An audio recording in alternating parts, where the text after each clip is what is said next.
Hi, 6th graders. It's Mrs. Ferguson, and I'm sitting outside. It's a little bit windy, a little bit cold. Anyhow, I want to finish the book that we started this year, okay? One for the Murphys. Here we go. Yeah, there it is. All right. We were so close to finishing it, and when everything went kind of crazy. And it's so sad that I won't be seeing you guys for the rest of the year. So I wanted to at least finish this book, and because I know some of you want to know how it ends. Now, Mrs. Keeler and Mrs. Edwards' classes were on different chapters. So I'm going to go to Mrs. Keeler's classes point, because they're just a couple chapters behind. And that way, you know, they can hear the parts that Mrs. Edwards' class heard. It'll be a little bit of a repeat, but that's okay. The chapters are short, just like 2 or 3 pages. So here we go. The next morning, I come downstairs. I like these early mornings when the boys are all sleeping. And I smell cake, real honest-to-goodness cake. And Mrs. Murphy is covering some yellow cupcakes with homemade chocolate frosting. A good thick layer of it, and I can't wait to have one, so I hop up on the counter. But she holds up her wooden spoon. Forget it. I'll tell you the same thing I told all of them. These are for Adam's class. There's 24 in his class, and there's 24 cupcakes, so not one to spare. Oh, you really think a wooden spoon can keep me from 24 cupcakes, I say?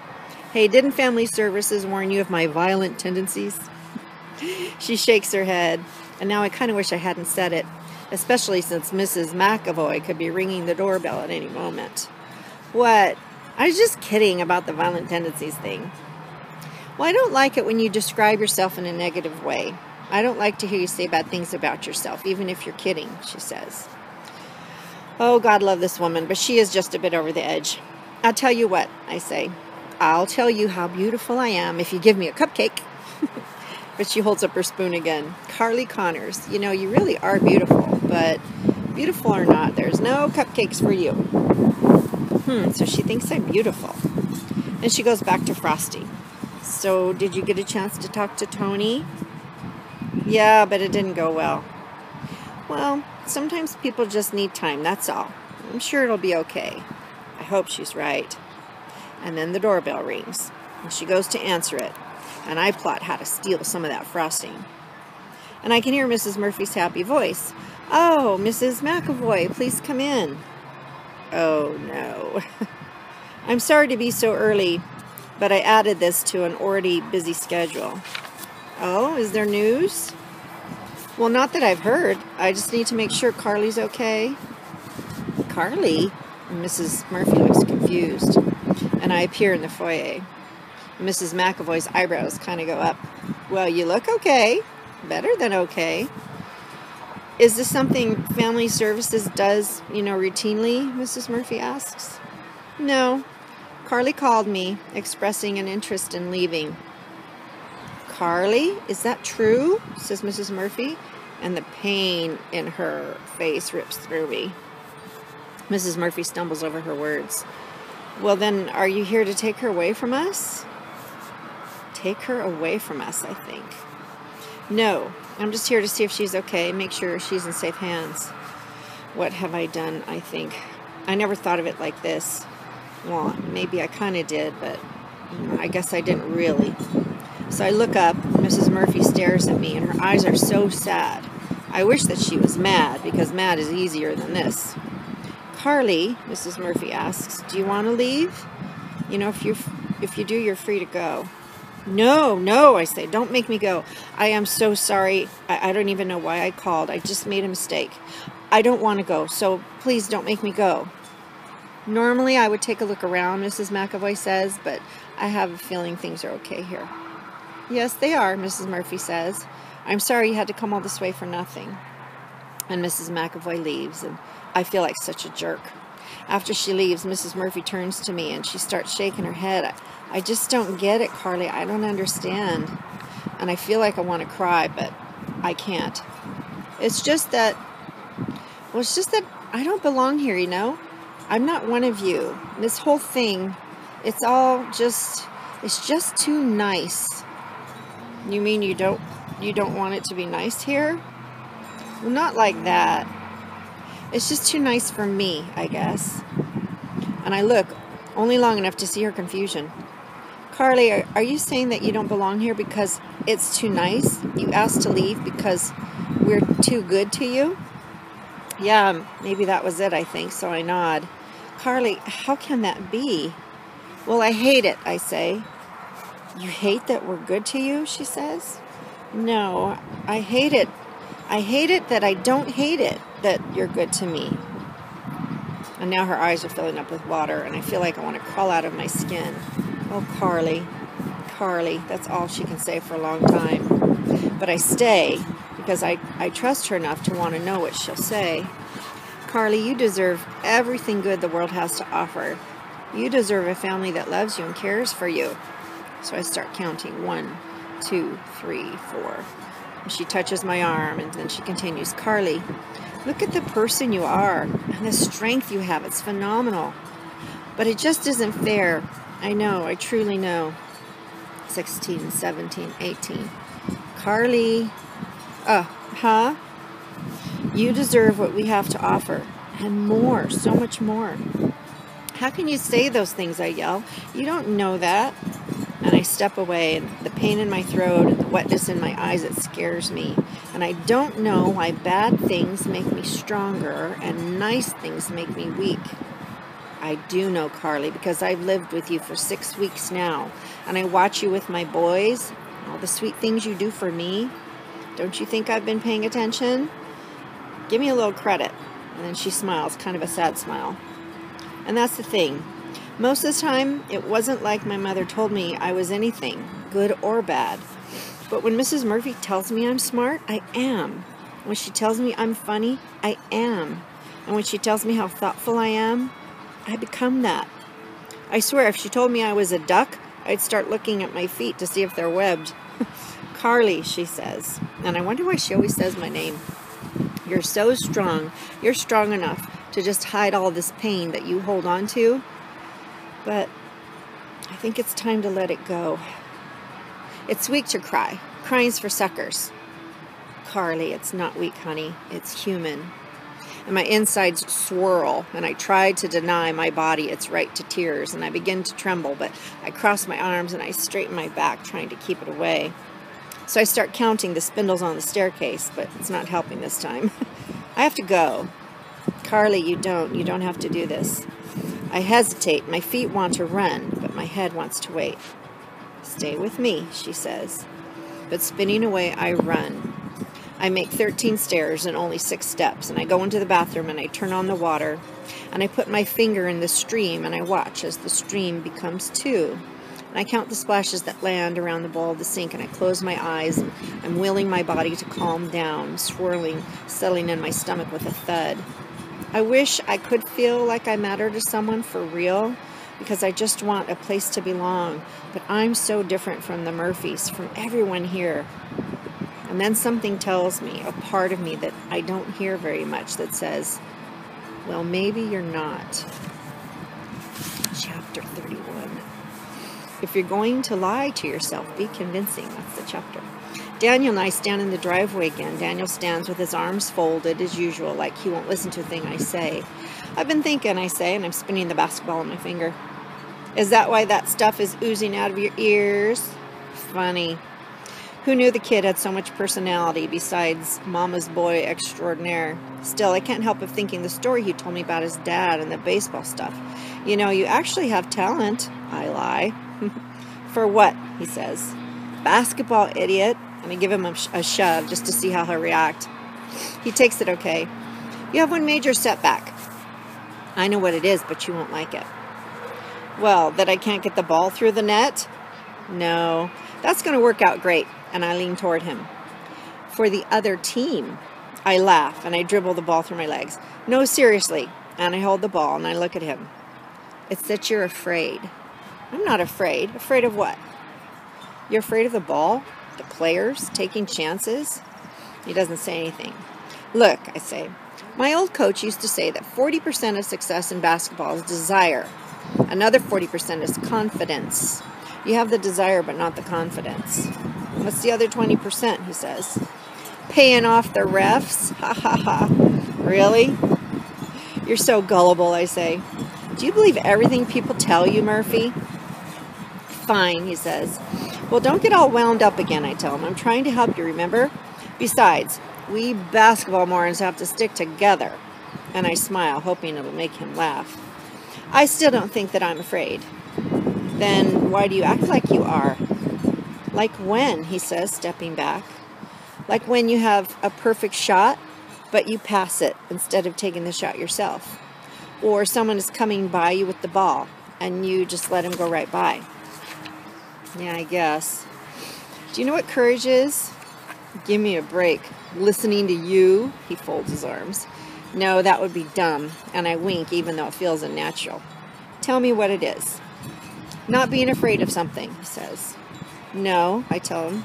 It's being afraid and doing it anyway. Like when your father runs into a burning building to save people. I'm sure he's afraid, but he does it anyway.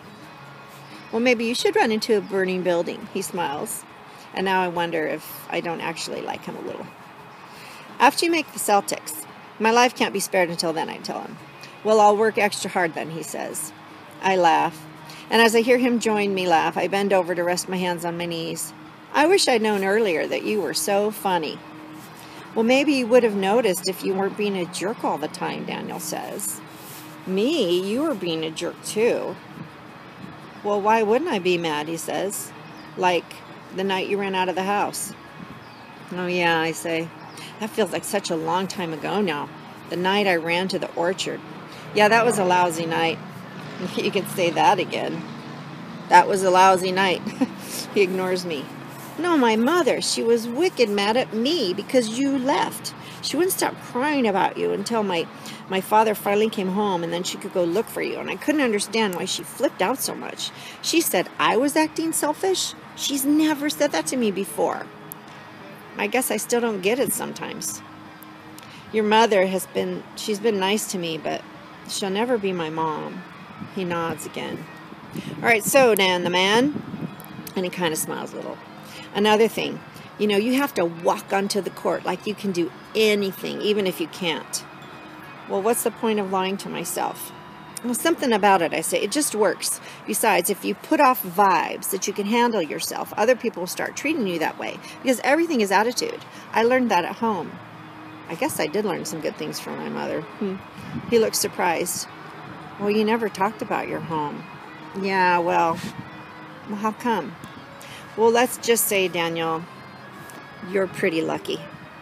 And then I take a big chance and I tell him, I would do anything for a family like yours. Again, he nods, but he doesn't say anything. And I don't give him the chance to as I throw the ball at him and he catches it. Okay, Murphy, you drive to the basket and see if you can get by me. I'm going to kick your butt, he says. See, you're lying to yourself already, I tell him. Chapter 32. At lunch, I head across the cafeteria with my tray, thinking about how I've had to sit alone for 8 days. I miss Tony, and I sit at a table near the thin row of windows along the curved wall.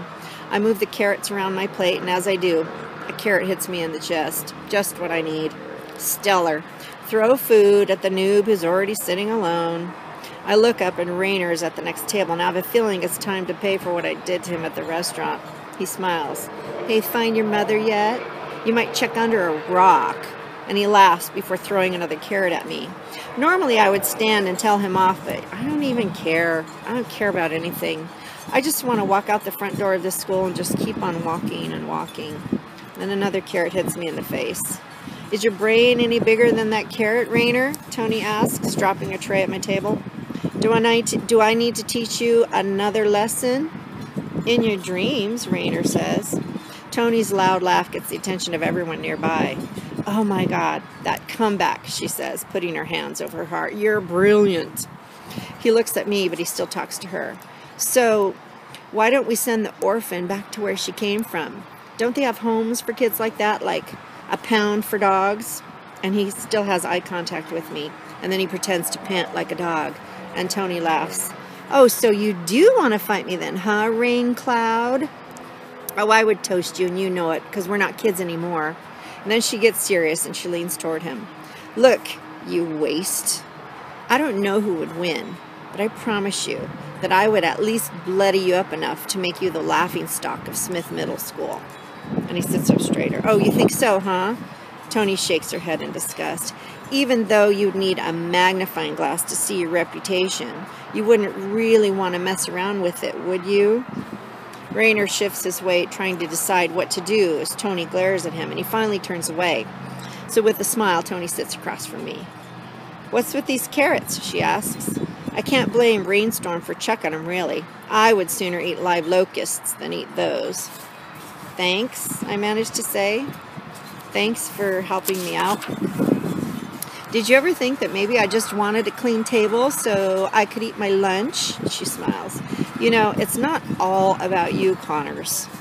And I want to say more, but as Tony Byers moves on to complaining about Ruben's next project, I know now that we're okay.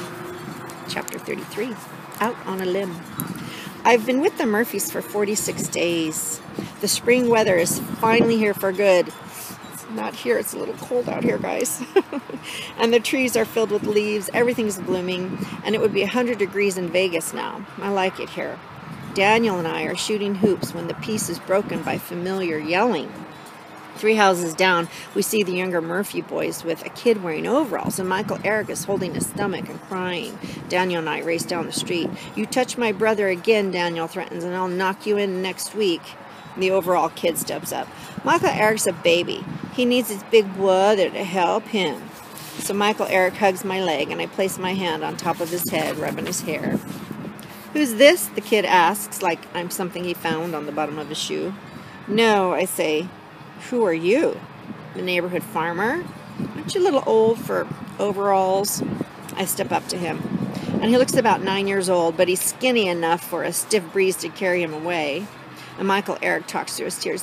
That's Jimmy Parton. He hits me and he calls me a baby. He's such a jerk-faced." "He must be," I say, stepping up to him. And I must look like I'm going to whack him because Daniel says, "Carly, you can't hit him. Mom will kill us if we hit first." "Well, it seems like he did hit first," I say, looking at Michael Eric. "Besides, I'm willing to hit him and just lie about it." And now the kid looks nervous. I have to say I'm enjoying this. "Just kidding," I say, and I push his shoulder with one finger. "You're too young for me to turn into a pancake." So I take Michael Eric's hand. "Let's go back to the house." And as we turn to go, the twerp says, "Oh, you must be a Murphy. All they ever do is turn and run." Now, this is the nicest thing that anyone has said to me in a while. But I don't want the boys to see me run from this little creep, so I decide to take the consequences for teaching him a lesson. I turn around, and it must be in my eyes because he runs. "Who's running now?" I ask, and I snag him easily. "Carly, don't," Daniel says. "Relax," I say. "Me and Jimmy here, we're going to be good friends." And I hold the straps of his overalls as he tries to twist away. "You wouldn't dare hit me," he says, and he's trying to act tough. "You're right, I wouldn't, but I have something better."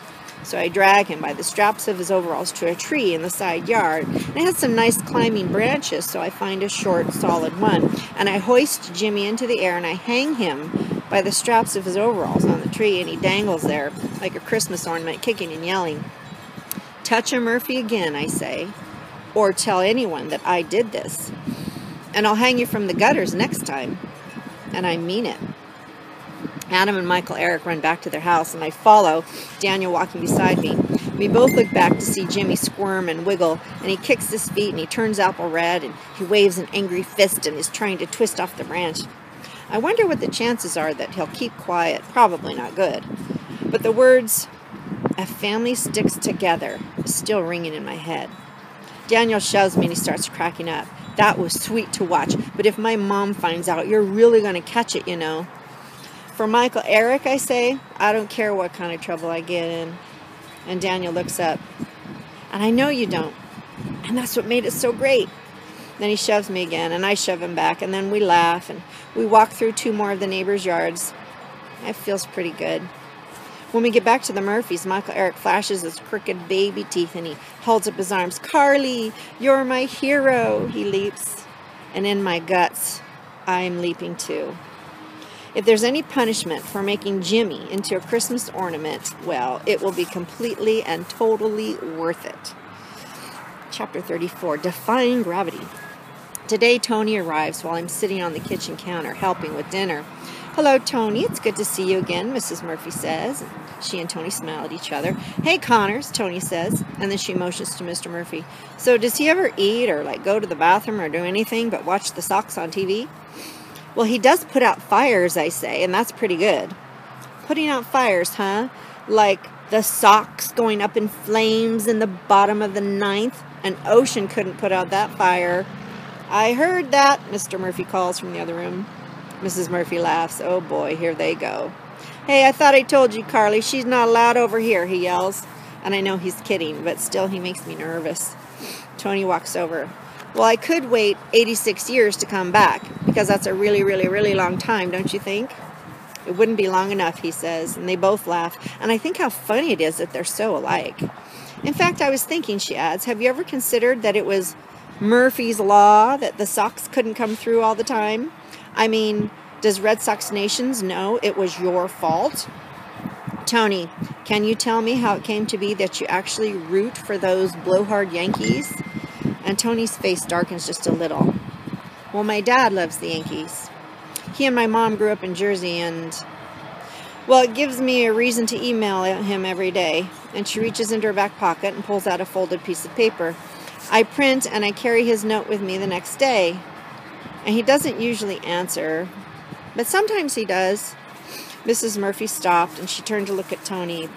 I never stopped staring. Tony glances back at me. She seems embarrassed, and she seems much younger and not so tough all of a sudden. "That's cool, Tony," I say. "You know, you're lucky to have notes from your dad. I never even met my father. And I hope that makes her feel better to have a little of her dad rather than none at all." Mr. Murphy stares too. Then he pats the couch next to him. "Come on in here, Tony," he says. "You too, Carly. Come on in here and see your beloved Ellsbury." It's a player on the team. I'm surprised. She heads right over, and so do I. "Ellsbury, Connors," Tony asks. "Are you serious?" "Well, who do you like?" I ask. "Aroyd or whatever?" "Ha," Mr. Murphy says. "That's my girl. And I really do wish that I were." In the fireman room, Tony lounges on the bed, and we listen to her Wicked CD, a song called "What Is This Feeling?", also known as the Loathing Song. It comes on, and she cracks up. "Remember, Connors, how we couldn't stand each other?" "Wait a minute. You didn't like me?" I tease. "I liked you like poison ivy," she laughs, and she throws a fire truck pill at me, and then she takes a deep breath. "So, Connors, so what's the deal with this foster kid thing? Did your mother die or something?" "No." "Did she leave you in a basket on the church steps or what?" "No." "Well, you don't have to tell me if you don't want to, Connors. But I have been wondering," and she picks at her shoe, wondering how bad it was. Because, well, kids don't end up in foster care for, paper cuts and stuff. And I can tell it's not just curiosity. I can tell it really worries her. I just look out the window. Well, let's just say that my mother cared more about her new husband than she did about me. "So, she left with him?" "Not exactly." "It was bad, wasn't it, Connors?" And I can tell she's praying for a particular answer, one she knows she's not going to get. I just nod. That's why you were in the hospital? Because of them?" "Yeah." "I'm pretty ticked that they would hurt you," she says. "If I'm around and they try to do something like that, I'll just hit them so hard they'll have to carry their teeth in a baggie." And I laugh. "Not funny, Connors. Believe it. I mean it." "It sounds like something you'd say to Rainer." And now she's laughing. "Yeah, it does. I'll have to use it on him." And she turns to me. "Do you know, he used to carry dental floss to school every day." "No way." "Yes, all through 3rd and 4th grade." "Well, why?" "Because he's Rainer, that's why. Oh, by the way, he was acting weird yesterday. He actually came over, and he didn't act like a simp." "Well, what's the story? Is he delirious?" I ask. "No, I think our little boy is growing up," she says. And then she falls back on the bed and is quiet. "So, you like your dad, huh?" I say. She looks surprised. "Yeah, I like my dad a lot. His only fault is that he's invisible. He says he works these hours in Japan to give us a good life, but I would take a smaller house with him home in a heartbeat." wish my mother was different too, you know, I confessed to Tony. Before coming here, I didn't even know I wanted her to be different. It's like when Mrs. Murphy kept trying to get me to try Hawaiian pizza, I thought it sounded gross, but then I finally tried it, and I love it. I guess sometimes you don't know what you want because you just don't know that it exists. So what is your mom like, she asks. Well, if you found the person the most unlike your mother on the planet, that would be my mother. For one, we'd only shop for clothes in the Salvation Army drop boxes. She sits up quickly. No way. Really? The metal boxes? Not even the store? Yeah, you got it. Under the dark of night with flashlights. Oh, we have to try that, Connors, because that sounds like the best. Oh, yeah, the best, all right. And I don't want to keep talking about my mother, so I throw a pillow back at her. And then the first few notes of Defying Gravity come on the CD. Tony stands on my bed, and she does the intro perfectly, so I jump up, and I join her, and I say Elphaba's part. But once the real song starts, we both sing everything. And I pay more attention to the words than I ever have. And as I listen, I realize Tony and I feel the same way about things. That we've both changed, that we're tired of having the world push us into places we don't want to be, that we're both scared of losing love that maybe we never had to begin with, that we can have whatever we want in our lives. It's only a matter of deciding.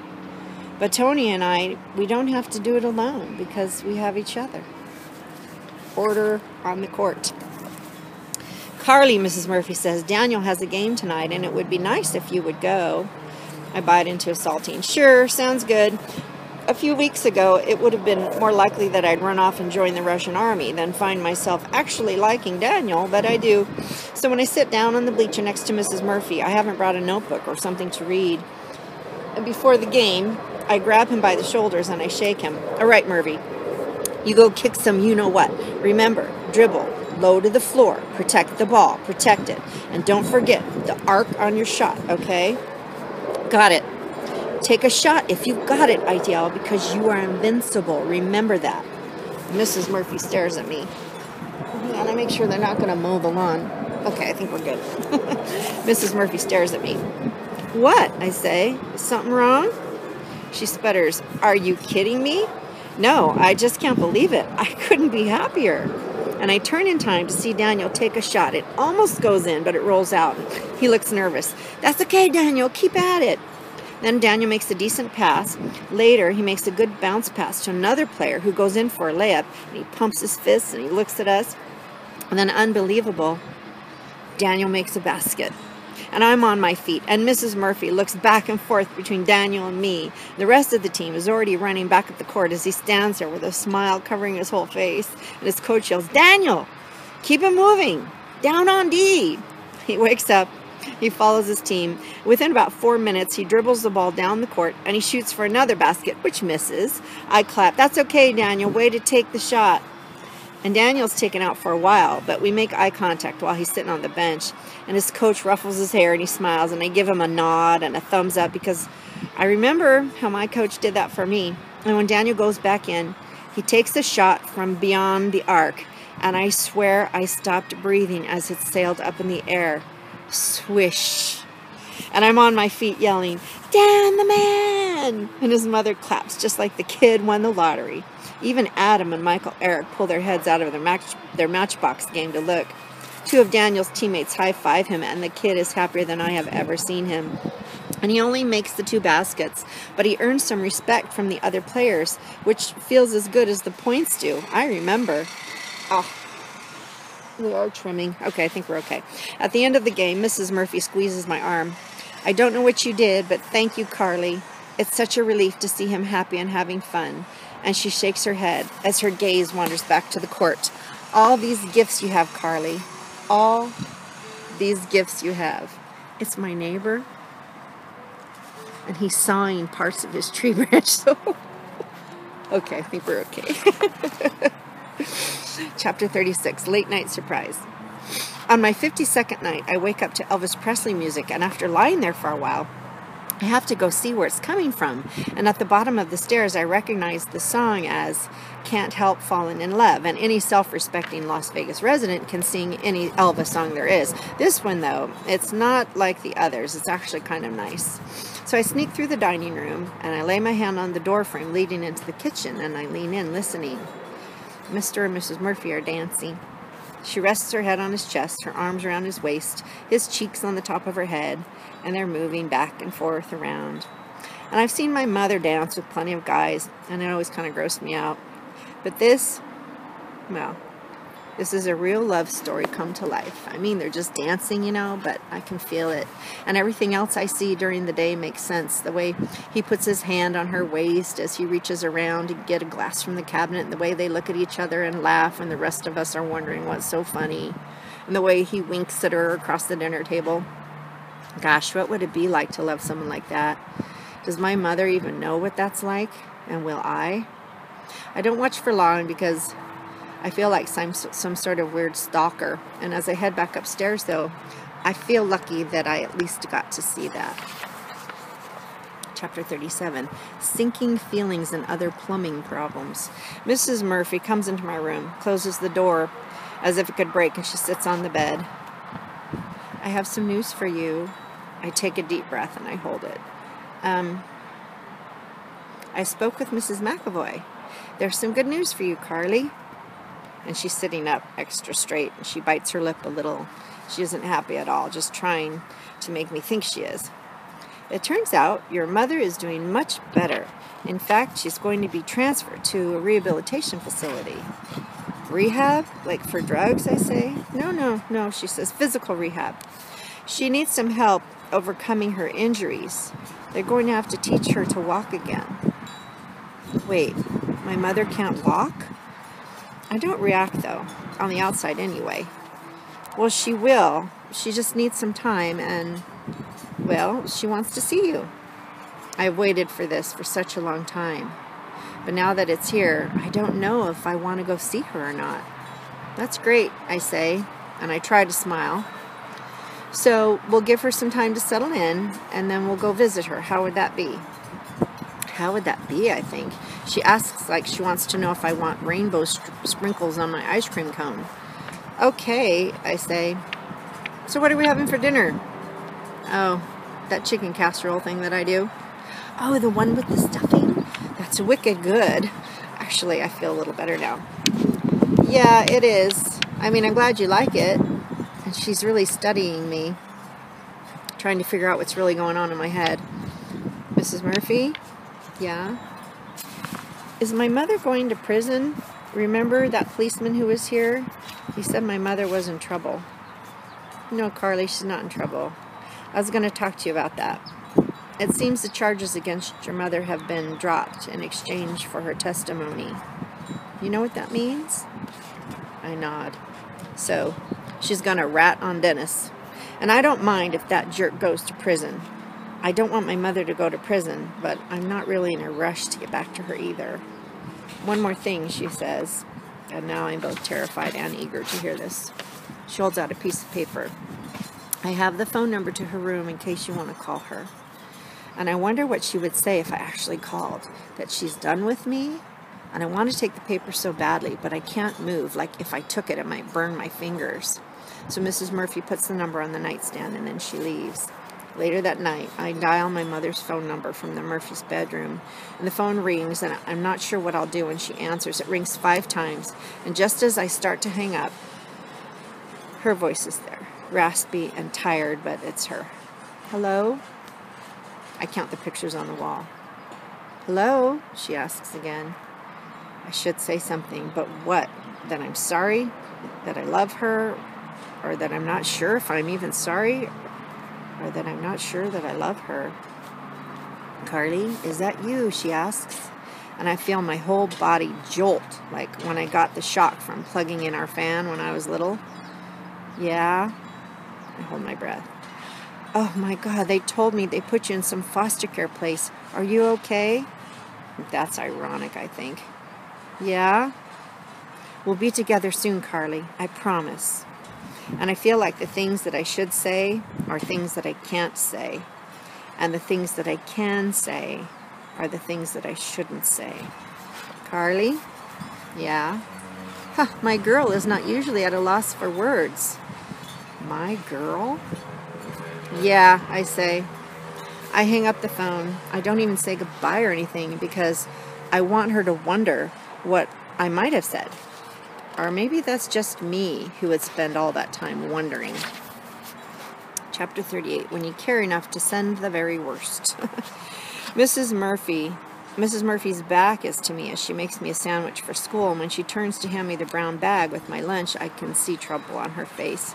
She lays a $5 bill in front of me. You'd think I'd be happy, but I know better. Carly, Mother's Day is coming up. I'm not saying that you have to get or even that you should get a card for your mother, but I want you to have the money just in case you choose to. My mother. I probably should send her something, I guess. I hate the thought of it, though, some sappy sweet card for her. And then I look at Mrs. Murphy and I wonder if I'm supposed to get her card. And I wonder if Hallmark makes a Happy Mother's Day to someone who isn't the slightest bit related to me and only took me in because I'm pathetic, but what the heck, the state throws in a little money too, which isn't worth it, I'm sure, kind of card. And I realize I've just been staring at her. She stares back. I slide the bill off the counter like a poker player taking their hand, and I fold it up until I can't fold it anymore, and I push it down into my pocket. And I realize that I've not said thank you or goodbye or anything until I'm in the driveway, so I turn around. She's there in the dining room window, her right hand waving like she's playing the piano, and she looks sad. So I wave back and I leave. I swing the door of the Hallmark store open too hard, and it bangs. Tony follows, and the first thing I see are a bunch of signs on the wall for sale. They all say the word believe. The first thing I notice is right smack in the middle of the word L-I-E. B-E-L-I-E-V-E. The word lie. Figures. Besides, what am I supposed to believe in anyway? A pink nightmare, I mumble, walking towards the Mother's Day display, and Tony elbows me. Have you ever noticed that the bigger the L word, the uglier the card? And she's holding up a card with the word love written in these giant letters. And I remember the day I told my mother that love spelled backwards is the first 4 letters in the word evolve. Love, L-O-V-E, evolve, E-V-O-L-V-E. She said it figured since you have to change for anyone to really love you. And I think back to that now as I watch Tony brush off her jacket, wondering if it's really the truth. I reach for a card. It stabs. It says, Mom, what would I ever do without you? I read it over and over. 8 words, 10 syllables. Mom, what would I ever do without you? Tony touches me and I jump a little. Jumpy, Connors, what gives? I don't want to give my mother a card. Look, Connors, you never told me in detail why you landed at the Murphys, but I'm going to assume that maybe she doesn't deserve a Mother's Day card. So skip it if it winds you up. But I feel like I should. I mean, I'm still her daughter. Well, look at it this way, Connors. It's only a card. I mean, it's not like you're going to sit down and write a poem for her or tattoo Mom on your arm. Some dork probably wrote these. Some dork who wears suspenders and lives in his mother's basement. So just let the dork do the talking, okay? And you're off the hook. And I nod, thinking about how much I would miss Tony if I ever had to leave. So I grab a card quickly. Ugh, look at this one. Warm and tender? Yeah, sounds like fried chicken, Tony says. Hey, it does, I say. They should have a rotisserie chicken in an apron. Pulling a roast out of the oven, Tony adds. The chicken would probably make a roast beef, don't you think? Or it could pull out another chicken with a suicide note stuck to it. And now I'm laughing really hard. But it kind of scares me, like I'm walking a fence between laughing and crying. And Tony is talking, but I can't listen. There isn't enough air in the store. These cards are a slap in the face, listing all the things that real mothers do, knowing that I have a mother who does so little of it. It's not like I'd expect her to stay home at night or join the PTA. I mean, all I want her to do is look at me the way Mrs. Murphy looks at her kids, like I'm the best thing ever, and like she loves me more than anyone else. I reach for the card, and I decide to buy it no matter what it says. Come on, let's go. So Tony grabs it, and she reads it on the way to the register. Hey, nice card, Connors. Late that night, I sit under the hero sign, and I open the card, and I wipe my palms on my jeans. I worry Mrs. Murphy will walk in on me. But Jay Leno was on, so I know the house would have to be on fire for her to leave that. Jay Leno's an old show that... it's The Tonight Show with Jimmy Fallon now, but you guys probably don't watch it anyway. So I read the card. Thanks for all the really big things you do, but also for the 45 billion little things. Bet you didn't know I was counting. So I add, ha ha, and then I sign it. Love, Carly Connors. I sure hope Mrs. Murphy likes it. So she got a Mother's Day card from Mrs. Murphy instead of her mom. What do you think about that? Summon the Book Eater, Chapter 39. I think we're going to finish this in one video, guys. Since I read those cards at the store yesterday, I realized how Mrs. Murphy is is like a lot of them. Kind of too good to be true, maybe. I remember she's human when I hear her puking in the bathroom. Adam and Michael Eric are outside the door, and they're freaked out, and I can hear her retching. And then she says, Mommy's okay, guys. Why don't you... She throws up again. Hey, guys, I say, I think your mom needs to be alone. She sounds like she's sick. Michael Eric looks up at me. But she sits with me when I throw up. Well, I say, grown-ups tend to do that alone. Hey, I have an idea.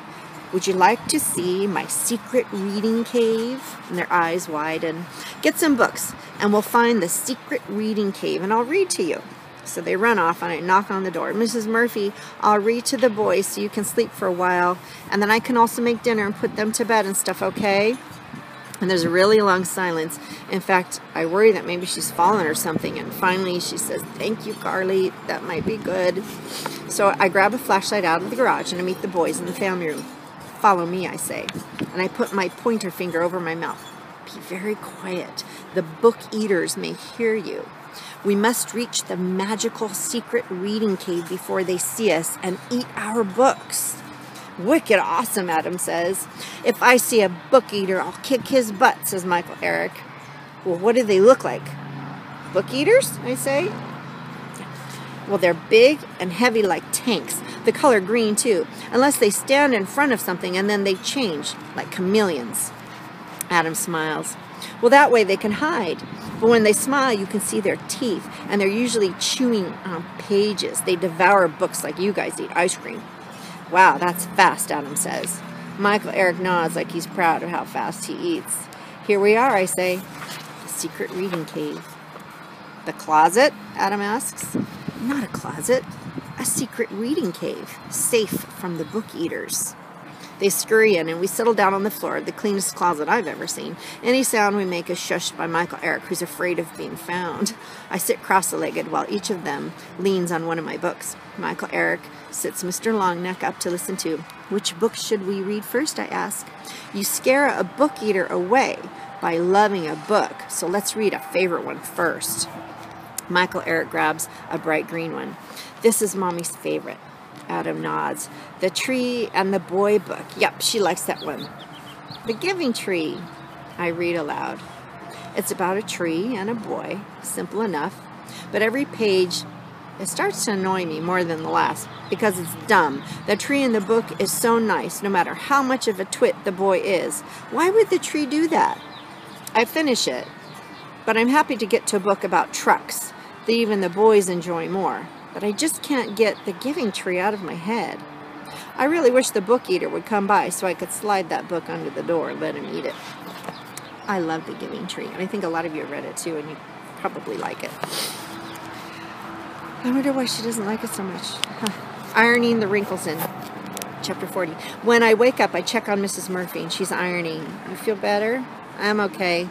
I thought I would get some of this done while the boys are sleeping. Why are you up so early? No. Can't sleep? Yeah. Well, I can't thank you enough for watching the boys last night. I don't know what I would have done if you hadn't been here. And she seems a little embarrassed. You know, I'm not used to people taking care of me. Well, I say, I would do anything for you, you know? She stops, and she stands the iron up. I mean, I would. I really would. Then she tilts her head, and she stares, her mouth turned up on one side. Well, that may be the nicest thing I've heard in a long time. And listen, if I hadn't been throwing up all last night, I might have even hugged you for it. You're lucky, she says with a wink. I try to decide if I'm disappointed or not. So she flips the shirt over and begins ironing again. So, to what do I owe the pleasure of your company? Do you need something? And I don't answer her at first. I just stare at the iron as it moves over the wrinkles in the shirt. I'm mesmerized by the little puffs of steam that rise out of the iron. She gently pushes all the wrinkles out. That's what Mrs. Murphy does. She pushes all the wrinkles out. So I point at the shirt. Have you noticed that all of your clothes are happy? Like, you never wear tan or black. Always bright stripes and stuff. Well, bright colors keep me awake. Can I ask a favor? I say. And she looks serious. Of course. Well, it's just, yes? And her tone is slow, and it's like a rope pulling the words from me, even though I kind of don't want to let them go. Well, I wanted to ask you a question, and I force myself to look her right in the face. It's always a person's very first reaction that you need to watch for, you know. Well, I was wondering if you would mind, if it's okay.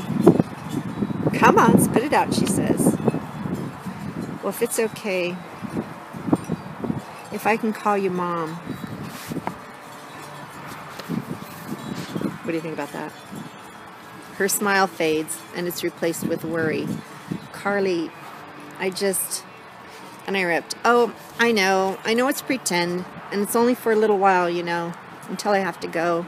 But it just seems like it would be easier, you know, than calling you Mrs. Murphy, because it's only a fourth of the syllables, and, well, you kind of feel like a mother, you know, second mother, because, you know, I have a mother of my own, I know, but I just thought it would be nice until I go, you know, just until I go. I guess I am going to go, so I guess. Her silence is screaming an answer, and I feel like my head rests firmly on a guillotine where they cut your head off. She reaches for me, and I twist away. You and I have a very special relationship, she says, but not special enough, huh? And now her eyes are brimming with tears. I just don't think that it would be a healthy thing for you. It has nothing to do with me. Carly, it has everything to do with you. I'm backing up into the door frame, and she's talking fast now. I don't mean it like it sounded. I think it would be unfair to you. You have a mother, a very lucky one. Carly, I would love to have been your mother. And I know this is supposed to be a nice thing, but it cuts so deep. It leaves a hole, and I feel like I may turn inside out. And I notice the patterns on her bedspread, and I realize now that I'm counting out loud. 21, 22, 23. Carly, what a jerk I am. How could I be so dumb to think? Try to understand, Carly. You and I both know that you'll have to go someday. And But what about that book, I say? That book about adoption. I thought I was going to stay here. I spiral, and she deflates. Oh, honey. And I step back. Wait, honey? Her shoulders slump. It just isn't in the cards. Your mother's doing better and better. Mrs. McAvoy said that the court will rule to grant her custody of you when she's ready. How can I go back after what she did, though? She steps toward me, and I step back, putting my hands up in front of me, my palms facing her. When you do go, Carly, it will be excruciating. And she clears her throat. It will be excruciating for this family, because in many ways you are one of us now, and I think leaving would be harder for me and for you if you called me Mom. Not to mention, I can tell this is something I don't want to hear, not to mention my boys. And I hate how she says my. Carly. I cut her off. Fine. Then I have just one more question. What's that? Will you just leave me alone then? Just leave me alone until I leave.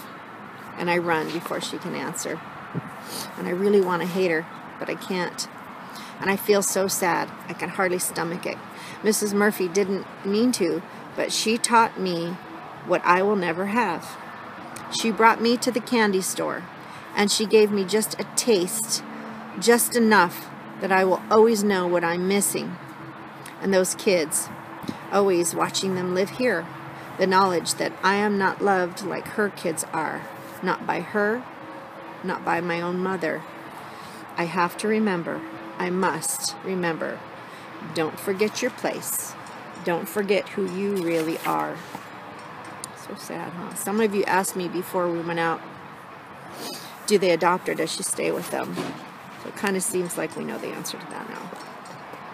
The Can I Call You Mom execution was yesterday, and it plays over and over in my head. And last night I claimed sickness so I could skip helping with eating dinner.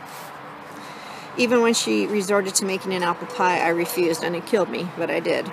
Before leaving for school today, I stuffed the Mother's Day card for Mrs. Murphy into my backpack. On the bus, I ripped it into pieces, and I dropped a few pieces in the trash at the beginning of each class. It was my routine, about the only thing I thought of all day. I didn't want anyone piecing them together, not even me. I think that MOM must stand for mind over matter. Like, if I don't mind, it doesn't matter. The problem is that I do mind. I know that Mrs. Murphy feels bad. The air is thick whenever we're in the same room, so I just avoid her. I almost bump into her, though, as she comes out of the bedroom. "Oh, Carly," she says, like I haven't seen her for weeks. "How are you doing?" "Okay," I say, and I turn to leave. "Do you want to help me with dinner?" she asks, which is code for just hanging out. "Nope, I'm going to read." "Are you sure you don't want to help?" "I'd love your company." "Nope, I have a lot to do." "Okay, then." She turns to go and takes 2 steps down the stairs, then turns back. "Carly, I'm just heartsick about what happened Sunday morning." "Haven't thought about it," I said, but I'm lying. She comes back up 2 steps, and her talking speeds up again. "What concerns me is that you know I wouldn't hurt you on purpose." And I turn to go. "Carly, you know that I wouldn't hurt you, right?" "Doesn't matter," I say. I just don't want to talk about it. The part that keeps me safe would rather just stay mad at her. And I hear her voice crack, and I turn around, clutching my books, and I'm ready to tell her that she cries way too much. I open my mouth, but she interrupts me. "I love you, Carly. You know, I just do." I turn away because that's the last thing I wanted to hear. Chapter 42, Back Against the Wall. The tally on the back of the hero sign is 60. It's already been a long day, and it's only lunch, mostly because it's Mother's Day. Not like Mother's Day has ever been my favorite holiday, but this has to be the worst. I have to sit around while Mrs. Murphy reads cards from everyone. I feel terrible that I tore up that Mother's Day card, and now I don't have one to give her. And I wish more than anything that I had a mother I could give a sappy card to, that my mother could be my mother, or that Mrs. Murphy wanted to be my mother. That anyone wanted to be my mother. A Labrador Retriever. Anyone. Mrs. Murphy comes by my room after we've cleaned up. "Mind if I come in?" Yeah. She walks over and sits on the bed beside me. "Today's a tough day, huh?" Yeah. "You want to talk?" "Nope, I'm fine." All I can hear are the things that I can't say to her. "Fine, huh?" she says. "You don't lie very well." And it's funny how she knows me. I so wish I had that card to give her now, because she does deserve a card from me. "I'm just tired," I say, and I look her in the eye. "Okay," she says. "Hey, I have something to tell you." Uh-oh. "Remember how I told you that your mom wants to see you, Carly, and that you would be going to visit her? Do I have to?" She puts her hand on my back. I'm instantly on my feet. I'm surprised at how quick my breathing is. "When?" I ask. "When do I have to go?" "Tomorrow." "Fine." And I'm so worried about how my mother will act toward me. "Carly," her tone reminds me of when she's talking to her boys, "it's been a tough day, being Mother's Day, I know, and this visit is a difficult thing. No one would ever say that you're not strong, but, you know, you don't have to be strong all the time." I count my breathing. "It's okay, Carly. Whatever it is, we can talk it out." And her eyes look like they're wet. And she looks like something hurts. And then I stare at her shoulder. And I know if I tried to rest my head on her shoulder, that it would be okay. But I know I can't. Hearing the boys laughing downstairs reminds me that she isn't mine. Mrs. Murphy picks up a pen on the side table and plays with it. "I've had an interesting day. I was in town with the boys. And we were walking by a bench where an older lady was smoking a cigarette. Michael Eric looked up at me and he said, 'Hey, Mom, check out this fool smoking a cigarette.' And he said it loud, and she was right there. And I crack up because I can see it clearly in my head. I just love that kid. And Mrs. Murphy points at me. Yeah, sure, easy for you to laugh, she says, but I was horrified. And she looked at me like I was the worst mother this side of the planet. Oh, well, she was a fool then. And then her expression softened, so I kill the moment quickly. Hey, you were a teacher. I have a question. You know that book, The Giving Tree? Sure, I've read it to my class, all of my kids, many times. Why would you want to teach anyone a lesson like that, I say? Well, how do you mean? Well, that you should just give people whatever they ask for and never expect anything in return. Like if a friend just kept coming and asking for stuff and never even said thank you. It just seems like a book about a selfish jerk and a sucker. I mean, who would have friends like that? Well, Carly, that book is actually about unconditional love. You know? Loving no matter what. Giving completely of yourself because it makes you happy to give, not because you expect anything in return. It's about loving someone more than yourself. And you'll notice that the tree doesn't mind. The tree's just dumb. Not really. But it isn't so much about friendship. I agree with you on that.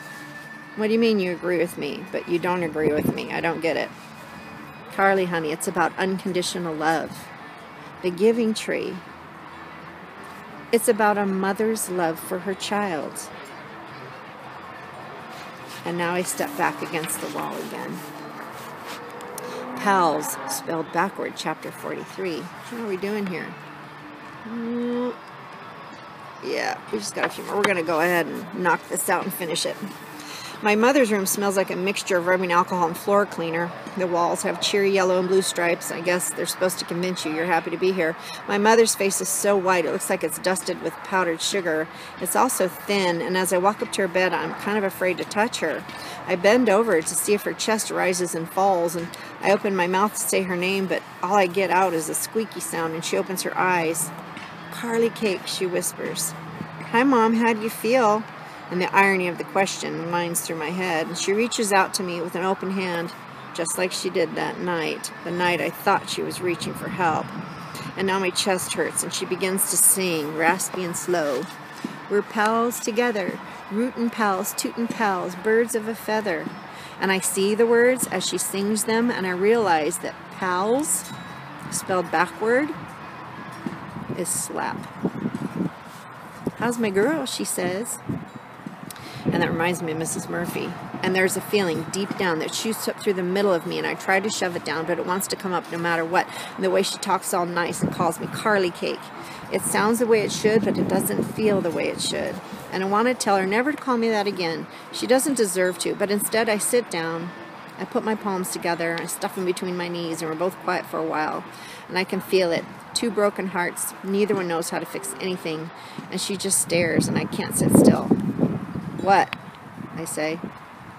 Just you. You look so different. Your hair, it looks nice fixed that way. And those clothes, I hardly recognize you. And I know I look different, and I feel different too. You remember the first day of kindergarten, she says. You were so cute that day, thinking you're all grown up. Your teacher had that wild red hair. You remember that? Yeah, I liked her, I say. She had a huge stash of Play-Doh. Well, you told her that her hair was nutso, but that it looked good on her. I said that? Yeah, you did. Full of fire from the very beginning you were. I think she's describing herself more than me, though. I remember the end of that day when my mother wasn't at the front of the apartment building to meet the bus, and they wouldn't let me get off the bus. So I had to ride the whole route back to school, and then they couldn't get my mother to answer the phone. So one of the secretaries stayed late. What are you thinking about, she asks me. Kindergarten. What about it? The secretary was nice. What about what you said to your third grade teacher? You remember that? Oh, how I said he looked like the butt of a wombat? Yeah, he didn't like that much. In the past, I would have laughed, and she would have told me more of these. Instead, I think how I probably wouldn't do that now. Make a teacher mad just to make my mother laugh. So anyway, she says, what's this couple like that have you? Are they being good to my baby girl? Do you like them? Yeah, I really do. The mother's wicked nice, I say. My mother's eyes get squinty, and I know this look. The clouds are rolling in. There's a storm coming. But she surprises me instead. She smiles in a way I've never seen before. But you're my Carly Cake, right? And I think back to when I was. And then I remember Dennis. And then my mouth spits out, "Don't call me Carly Cake anymore." And her smile fades. "I have the right to do anything I want. You're my daughter." "Well, it would be nice if maybe you acted like I was. I've been plenty good to you, but sometimes you're just a brat who expects too much." "Yeah, like not landing in a hospital," I say, "or a foster home. But that's all right. If this had never happened, I would never have known what I was missing." "What do you mean, missing what?" "I know what a happy family is like now. I know what it's like not to worry all the time. And I don't shop for clothes in dumpsters anymore." "Oh, so you're all high class now.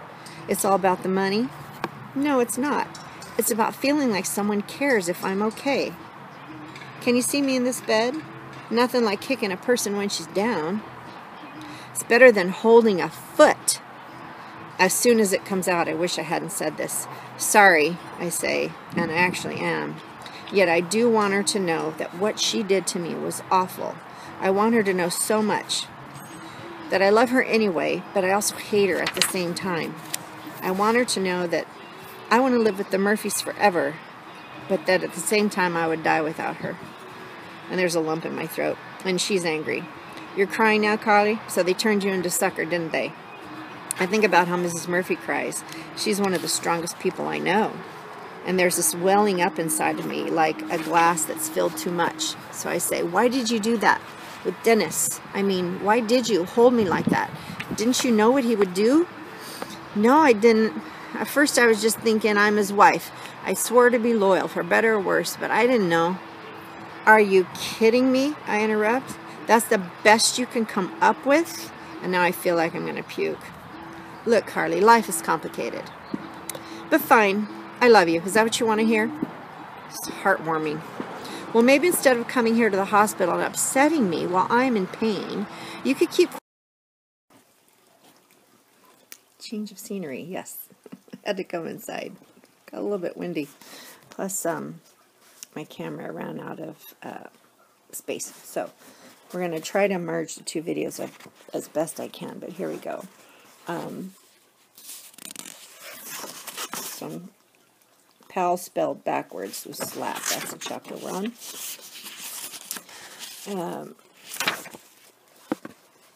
Why did you do that with Dennis? I mean, why did you hold me like that? Didn't you know what he would do?" "No, I didn't. At first, I was just thinking I'm his wife. I swore to be loyal, for better or worse. But I didn't know." "Are you kidding me?" I interrupt. "That's the best you can come up with?" And I feel like I'm going to puke. "Look, Carly, life is complicated. But fine, I love you. Is that what you want to hear?" Heartwarming. "Well, maybe instead of coming here to the hospital and upsetting me while I'm in pain, you could keep quiet long enough for me to explain what happened."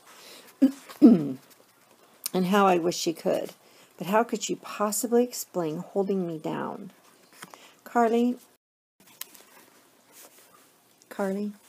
when I met Dennis," and I interrupt yelling, "No, I don't want to hear about Dennis or your dumb excuse. You said he would take care of us. You promised. You said he'd be my dad." And I stepped toward her, remembering the disappointment of finding out who he really was, and knowing she was going to marry him anyway. "I knew what he was like. I tried to tell you," I said. "Carly, I don't have to answer you. I'm the mother here. Besides, I tried to help you." "Help me? Are you kidding? Do you know what a mother is?" I blurt out. "A mother is Julie Murphy. Her kids don't sleep in the bathtub when their friends are staying over for a party.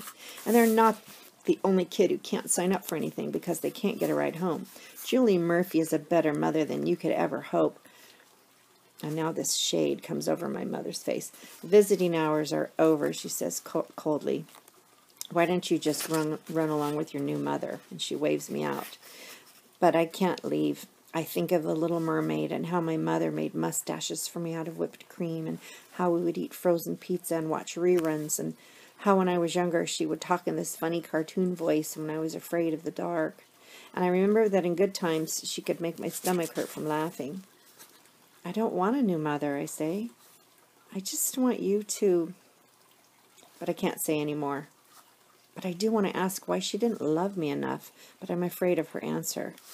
Well, isn't it a shame that I'm just not good enough for you, Carly, she says.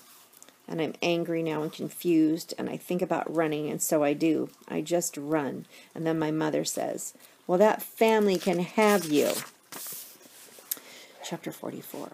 Mr. Murphy sits on the couch watching the Red Sox, and he's wearing his Dropkick Murphys t-shirt, and I know that to disturb him in the 8th inning is a sin, and I would undoubtedly, upon my death, be sent to that great dugout underground. But I probably have a ticket in that direction anyway. Mr. Murphy... Yes, Carly? Do you ever have to leave some people behind, you know, in a fire? His face darkens, and he looks back at the game. And I know that I shouldn't have asked, that something inside me just has to know. 1 child, 2 women, 1 man. Huh? That's who I've had to leave behind. 4 people. Oh, I say. Yeah. I feel courageous, so I continue. Well, how do you decide? I mean, how do you decide who to save and who to leave? He's still watching the TV. Well, Carly, I don't really decide. The fire does. She always wins when she wants to. The first rule is that your own safety is paramount. I try to remember that I'm no good to anyone dead. Do you think of your family when you're in a fire? Hey, get the pitcher out of there, he yells at the TV. You know, you'd think for $8 million a year he could throw the ball over the plate. The doorbell rings, so I get up, and I'm almost out of the room when he says, I don't think of the boys in the middle of the fire because I'm trying to save lives, including my own. But on every trip, you know, as we're on the engine, going to the call when I'm suited up and everything, well, I pull out a picture of Julie and the boys, and I remember why I need to come home. I didn't expect that answer, and it makes my stomach roll. I hear Mrs. Murphy open the front door, and Tony comes in. Hey, Connors. Red Sox again, you know, she says to Mr. Murphy. You know, I hear there's an exhibition game, the Red Sox versus a bunch of blindfolded kindergartners wearing body casts. You know, the Sox may actually have a chance of winning that game. Can someone please tell me why, Mr. Murphy says. I have to put up with this in my own house. It's an injustice, you know. And then he reaches under the couch and he pulls out a bag. Good thing I'm a good sport. Come here, girls. I got you something. And he pulls out 2 baseball hats. A pink Yankees hat for Tony. Pink? You got me pink? Yeah. I thought it would be nice on a pretty girl like you. Wow, I didn't think anything could stop Tony from talking, but that did. A miracle. And then he hands me a green Boston hat with a cream-colored shamrock on the brim. That's a 4-leaf clover. I thought I'd get you the Irish one. Young lass, Carly Connors. It makes me smile. I really like how it's Irish, and the bright green reminds me of the trees, and makes me feel like I'm part of something special. As I put on the hat, I think about my conversation with Mr. Murphy, and how he really does need to come home, how his family needs him. And I also think that maybe I'm not supposed to be able to save my mother. Maybe I'm supposed to save myself first. Chapter 45. Mrs. McAvoy waits outside for me. I go to her car and I get in the back seat. Hello, Carly.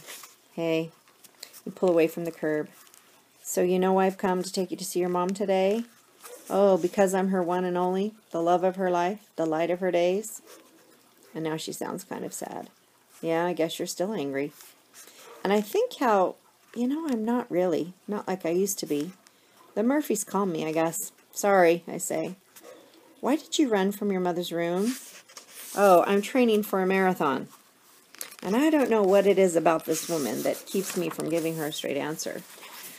Well, she wants to see you. There's something she really needs to tell you. Oh, my lucky day, I think. So I march into my mother's room. What's going on? Oh, so that's the way it's going to be then, she says. Hey, last I heard you were done with me, I tell her. Carly, you're not the smarty pants you think you are. You know, if it weren't for me... Yeah, I know, I interrupt. All those things you did for me, cooking dinner for me, giving up all those parties and those dates. And then I point at her, and then I slap my knee. Oh, wait, you didn't give up any of that stuff, not even once. You're hopeless, she says. My mother calls me hopeless a lot when I'm not what she wants me to be, which is more like her. I've always curled up inside when I heard that. But now I know she's wrong. Carly, it's not that I don't love you, she continues. You do know I love you, right? I know I made mistakes, but I just love my girl so much. And now she starts to cry. Please, please remember that always. And now there's something in her voice I've never heard before, and it worries me. Almost like she's pleading with me to never forget that she loves me. And it kind of sounds like a goodbye. Maybe you do belong with these Murphys, she says. Well, I thought I did, until I just heard her say it. I do love them so much, but... Mom, what are you talking about? What, you're just going to put me out with the trash? And her voice is never quiet, but it is now. There's a difference between putting out the trash and letting a bird out of its cage. What cage? And I panic because I know when my mother means business. Mom, remember how you hold Oreos over your eyes and they would leave brown circles and you'd look like a raccoon? Remember that? Do you remember how funny that was? And now her face softens and she relaxes. And then I see everything stiffen in her and her eyes almost close. Did you ever think that raising a kid is hard? And that maybe I just can't anymore? You can't mean that, Mom. And she stares into my eyes like she's never going to look away. Listen, Carly, I wanted you to come because, well, what? Never mind. You'll have, well, they'll be, okay, listen here, Carly. You know, I have a life of my own in Vegas, one that doesn't involve a kid following me around. So I'm all ready to just sign the papers. And I run again, down the stairs, through the lobby, right by Mrs. McAvoy, and out the doors. Me running, her trying to keep up. Carly, what happened, she says. We get in the car. Nothing. I just want to go back to the house. And she looks at me, trying to figure out if she can get it out of me. And finally, she turns and just starts the car. When we arrive at the Murphy's house, I jump out of the car and burst through the front door and into the kitchen. Mrs. Murphy spins around and panic falls on her face. Are you okay? No, I'm not okay, and I scream. And I scream because I know she'll let me. My mother, she's signing me away to foster care forever. What? Mrs. McAvoy says. She's coming into the kitchen. Well, that doesn't make sense, Mrs. Murphy says. Well, you've met me. Of course it makes sense. You can't wait to get rid of me, too. Carly, you know that isn't true.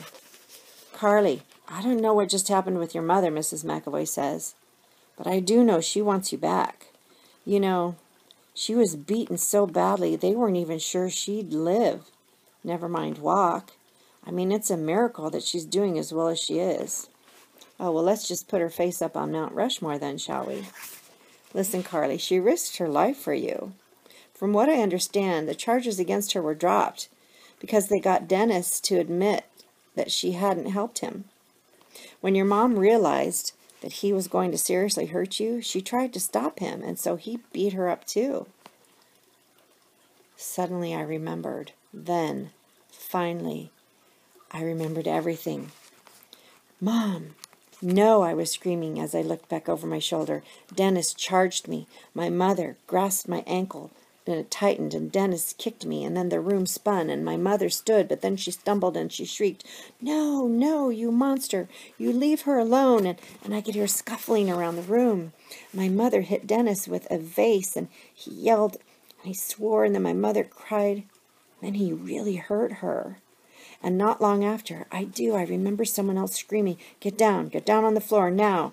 That must have been the police talking to Dennis, and I could hear them wrestle him to the floor, and he was swearing and saying that this was a family matter and for them to mind their own business, and then I could hear the clicking of the handcuffs and somebody kneeling in front of me, but it was too tired to open my eyes, and someone with shiny black shoes and a sad voice, and that was when I began to wonder if people like me go to heaven. I turned to Mrs. McAvoy and Mrs. Murphy, but I'm afraid to open my mouth. You know, Carly, Mrs. Murphy says, your mom knew what she was doing. She put her life on the line for yours, and that's what a real mother does. A mother who really loves you, Carly, Mrs. McAvoy adds. Chapter 46, the living tree. Later that night, I sit on the front steps, and it's warm out, and the trees are blowing back and forth, and I think about how they bend in the wind, but they barely break. And then I think about heroes. Heroes. How they do the hard things that no one else can do. We have some heroes right now, huh? I think about Mr. Murphy and his deep laugh and how he risks his life so strangers can live. What kind of person goes to work every day not knowing if he'll come home? And most of all, I think about Mrs. Murphy, the way she gives everything, does everything, holds us all up.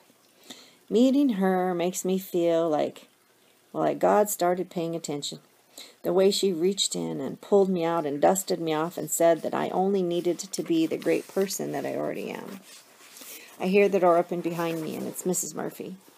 Mind if I join you? Sure. So I move over, and she sits next to me. What are you doing? Thinking. Do you mind if I ask about what? My new book. It's called Giving Tree Meets Chainsaw and Becomes a Coffee Table. Oh boy. So we're in that kind of a mood, huh? She says. Well, I thought you would think it was funny. And then I wait, trying to decide if I should finish. I still hate that book, though, I say. I understand. Mrs. Murphy's soft expression makes me think how the tree in that book, it shouldn't be a stump. It should be bigger and greener from loving that little boy. So are you nervous about seeing your mother again tomorrow, now that you know what really happened? Yeah, I guess a little. And then I think about my mother and all that happened last night and how I did misjudge her, how she actually risked herself to save me in the end, and how she must have been afraid and then did it anyway. Finally, I ask, I'm never going to see you again, am I? I mean, assuming I go back to my mother like Mrs. McAvoy says, I won't see you again. Well, Mrs. McAvoy thinks that you need some time to realign yourself with your own mom without the distraction of us. It's just for your own good, she says. But no one would have to know. I mean, I could call you secretly, or you could call me. But I know her answer even as I say this. The woman who loves rules would never break one as big as this. It's for your own protection, she says. Oh, that's garbage. It'll take time, Carly. Be patient with yourself. I have been thinking, though, she continues. Yeah? Well, I'm thinking that I hope you go to college. College? Are you kidding me? People like me don't go to college. What, you mean bright, creative people? Well, my mom would never let me do that. Well, if you wanted to go, your mother wouldn't be able to stop you. True, it would be harder, but there's scholarships and grants and things. Just talk to the counselors at your school. They can help you navigate through all of that. But you have to take charge, Carly. You. Can I imagine myself doing that? I'm afraid to think of the future. But then I think of Daniel, how I stood in the driveway giving him this speech on courage about being afraid and doing it anyway, because you can't score points if you don't take the shots. And you know, Carly, I know that you'll find it difficult to leave us, but try to think of it not as leaving us, but going on to something new. Maybe you've learned some things here, you know, about what you want. And I look at her. You can have this for real, you know, not just wishing you could have what others have. How does she always know what I'm thinking about? You can go to college. You can have a career you love. You can find yourself married to a goofball Red Sox fan, she laughs. And you may even find yourself chasing 3 wild boys. You can make this life if you want it, any life that you want. But I want this family. I wish I could lean on her. I know, she whispers. And it seems like too much. How could I do all these things, she says, like it's nothing. And so I really look at her. I don't want to go. Please don't make me go. It's not up to me, sweetheart. And she swallows her tears, I think. It will be awful when you go. But I am so happy you've been a part of our lives, Carly. And it's better that we all met each other than not, don't you think? I nod. Yeah, Mrs. Murphy whispers, and now she's looking up at the dark sky. And I can't stop thinking about that college thing. I guess I'd like to be a teacher, I say. You know, help kids like you did. Well, it's just a matter of making a decision and following through. You're smart enough, and you're special enough to pull it off. And she bumps my shoulders with hers, and I think of Tony. And then she takes a deep breath, like she's getting ready to lift something heavy. Do you remember, Carly? Do you remember when I told you about that friend I had in foster care who'd had a really rough time? That was me. But you seem so normal. She laughs again. Well, I like to think so. She looks me in the eye. Carly, it wasn't my fault I was in foster care. When I was young, I had this crazy idea that it was. But when I got older, I realized that I didn't have that kind of power. My parents did. Were you in a house like this? I bounced around foster care for 4 years. Not optimal situations. But it forced me to decide what kind of life I wanted. And I went after it when I was old enough. And now I feel betrayed. You should have told me, I say. Well, I wanted your stay here to be about you, not me. We sit for a long time until she asks, what's that mischievous smile about? Well, I was thinking that maybe if I go to college and I do become a teacher someday, maybe I'll be someone's hero, you know? Like Michael Eric's sign. I know, that sounds dumb, huh? She puts her pointer finger under my chin and she lifts my face to look in her eye. That is not dumb, not at all. And I have no doubt that you'll do whatever you put your mind to. And all of a sudden I just have to stand, and something I've never known before grows inside. Hang on. Quiet, ooh la la, shh. My bird, she's a little loud right now. And it rises up through the center of me. I stand tall and I look back at Mrs. Murphy and I say, I'll have a happy life someday. And they're more than just words to me. My insides feel like steel, unbreakable. And I say, it won't always be like this for me. Someday I will have a happy life. I swear I will. And now her eyes tear up. That's right, Carly. Don't you ever settle for anything less. Chapter 7 is called One for the Murphys. That's the title of our book. I stand in the doorway to my mom's room. I'm holding a package of Oreos, and I watch how she's all curled up with her back to me. How we must look alike that way. Mom? And she jolts a little, but she doesn't answer me, so I go into the room.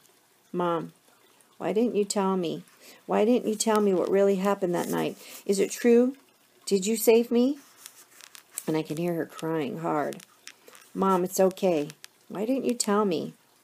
So she rolls over and sits up. Carly, I don't know. I guess I thought that you would remember.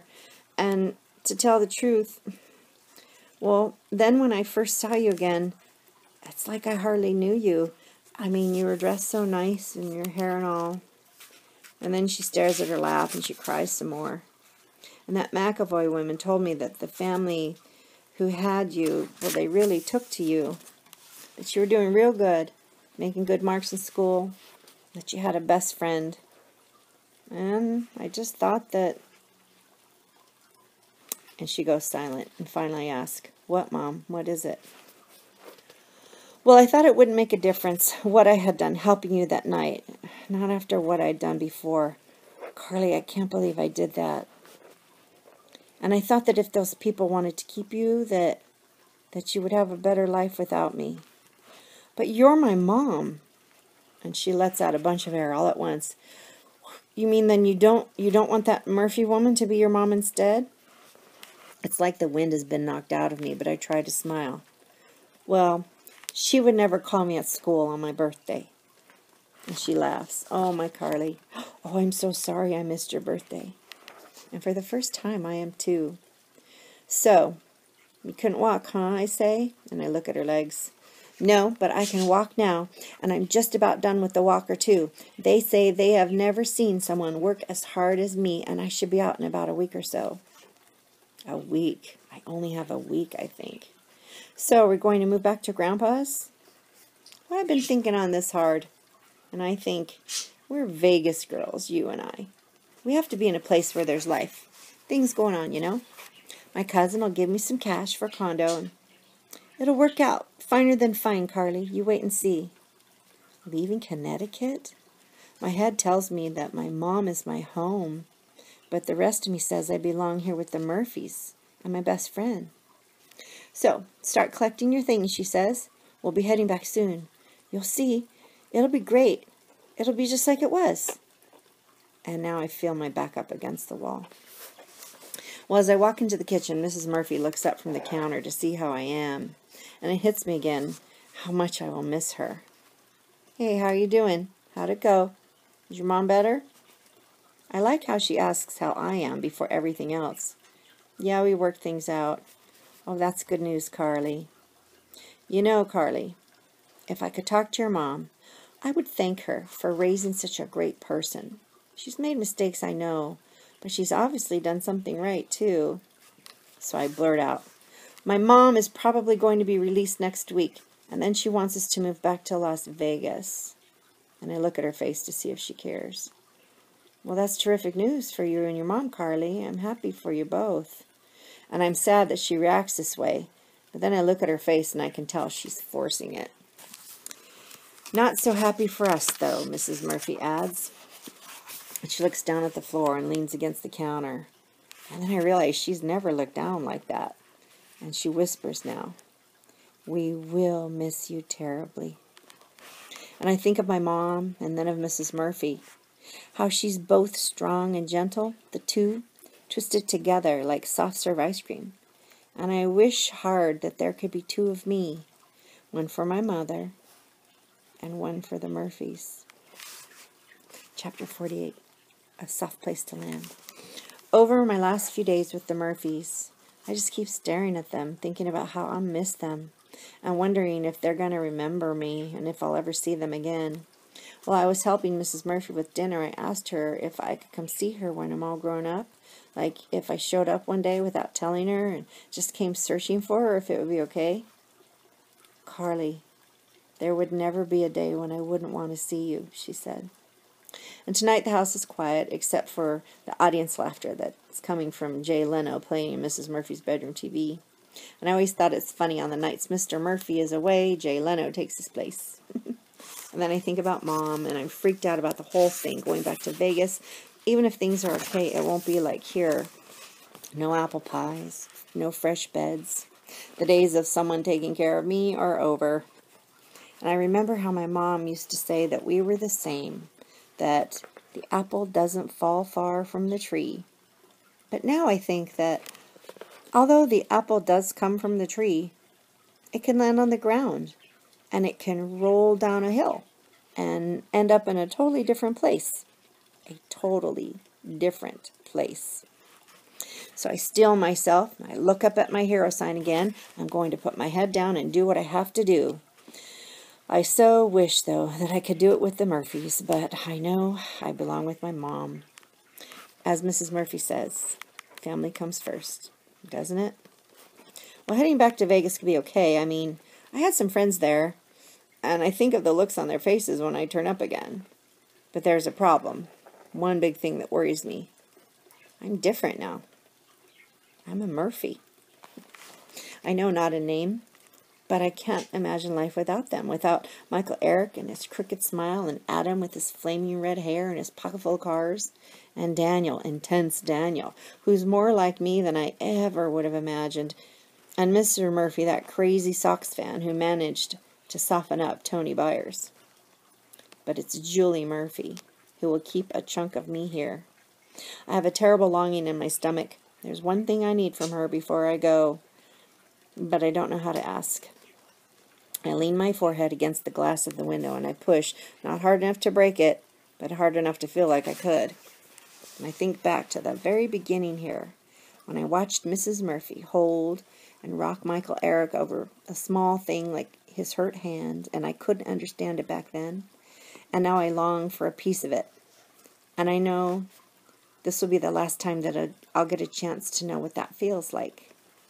My feet do the walking as I try to decide. A mechanical kind of walk. It's 20 steps to Mrs. Murphy's bedroom. That's a good even number. It's a multiple of 10.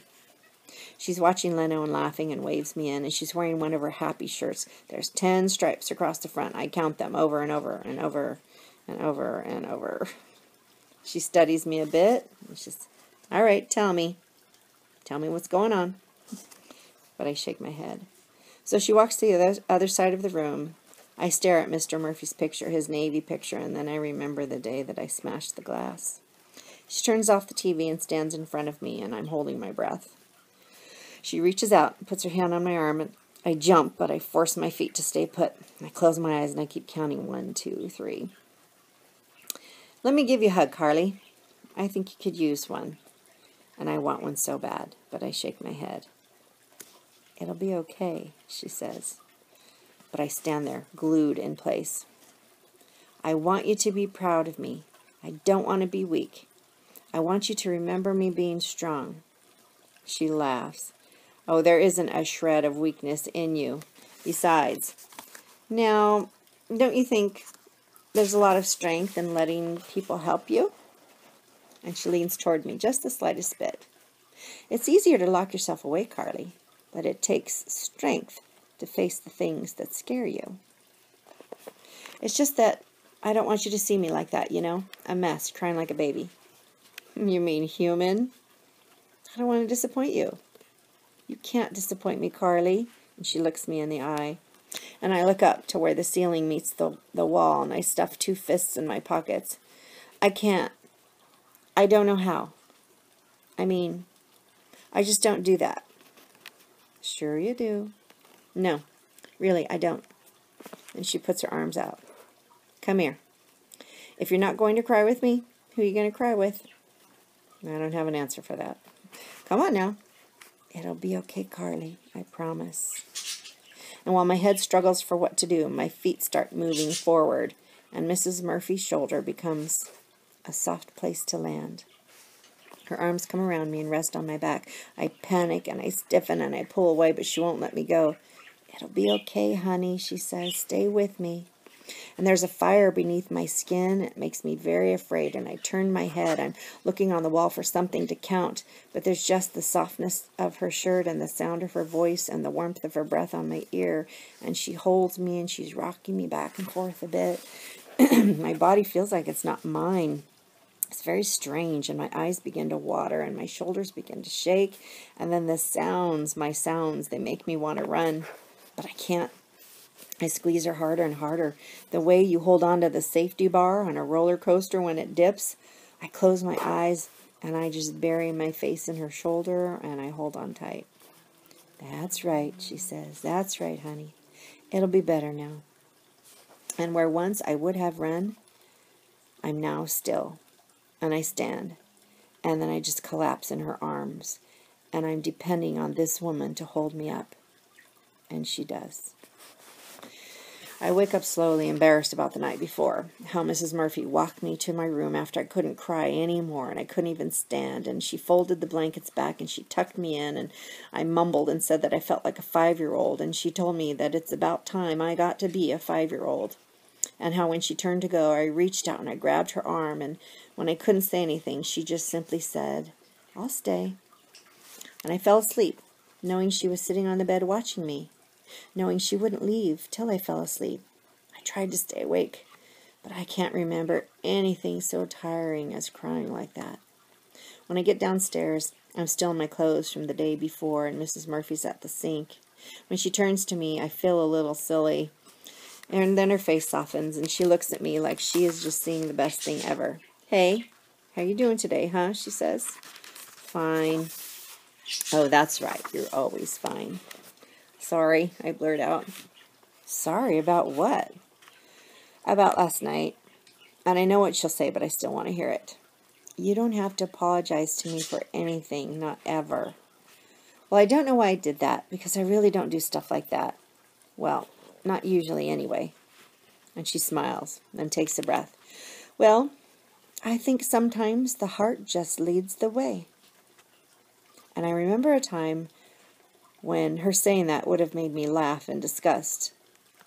But it did feel like that.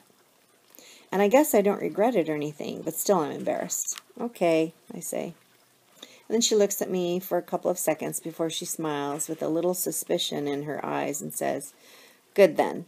And then she winks at me, and I think about how her kids have always known this warmth inside. But now, how I know it too.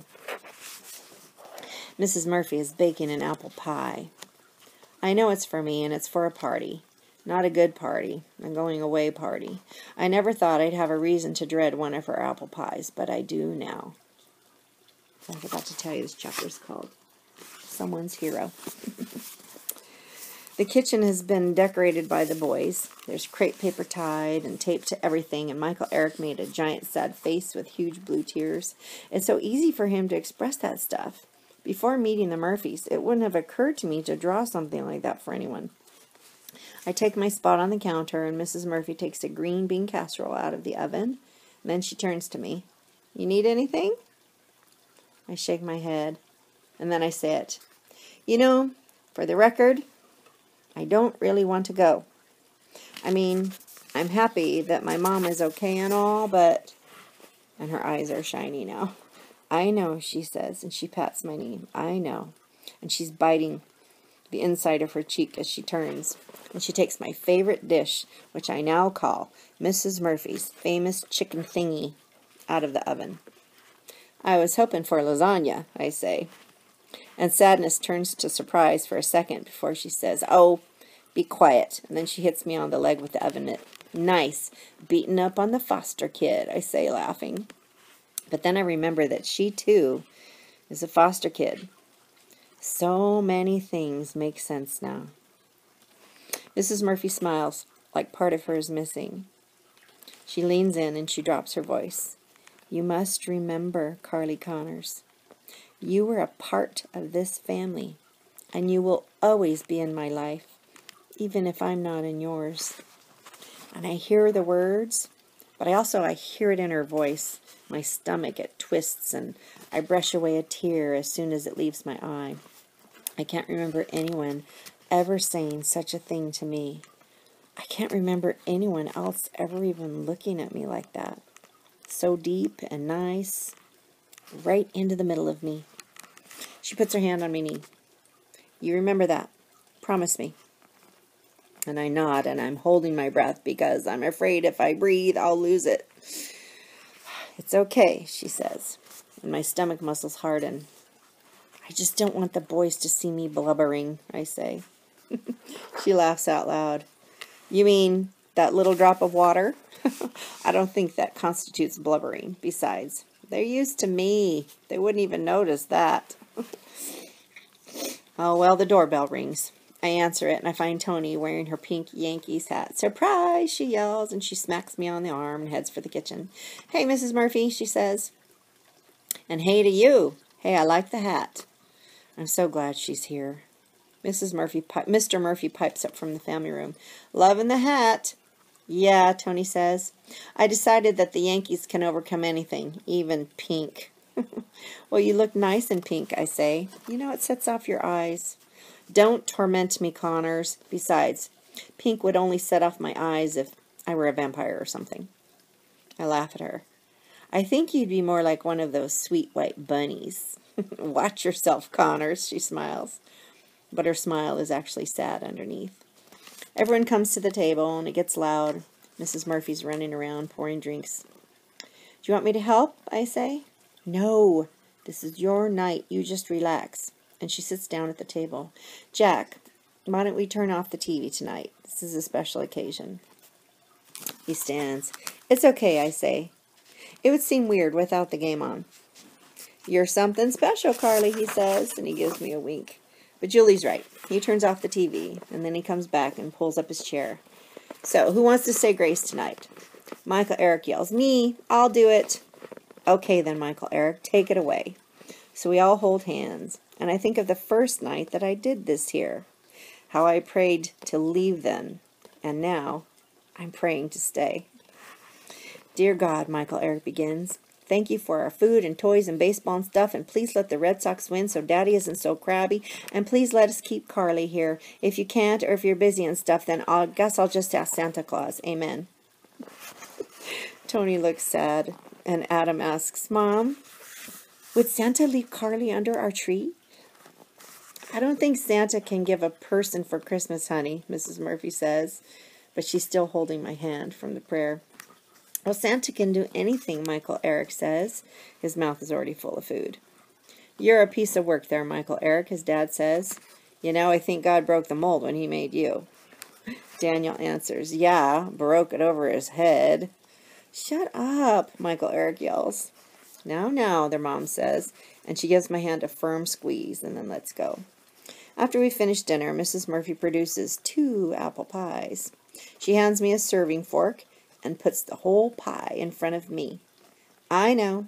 I don't expect you to eat the whole thing, she says, but I wanted you to know that it's all yours, your very own. Well, not all yours, right, Connors? Tony asks.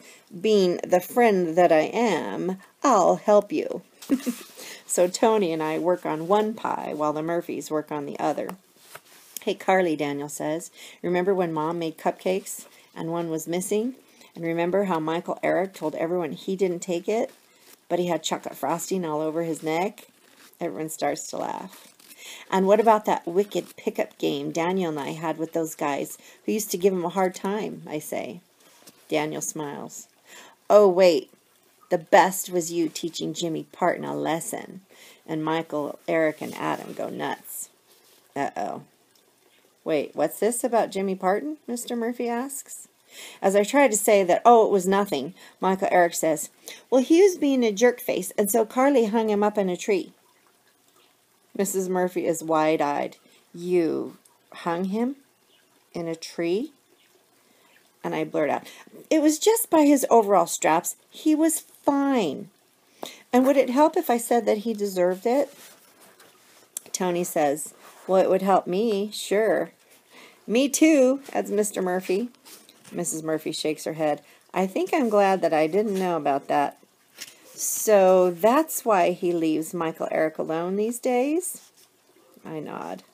Michael Eric and Adam spend some time doing Jimmy Parton imitations, and soon most of the pie is gone, and I walk Tony to the door. Well, this is it, I say. Deep, Connors. Very deep. You don't know what to say. I don't know what to say, and I feel horrible.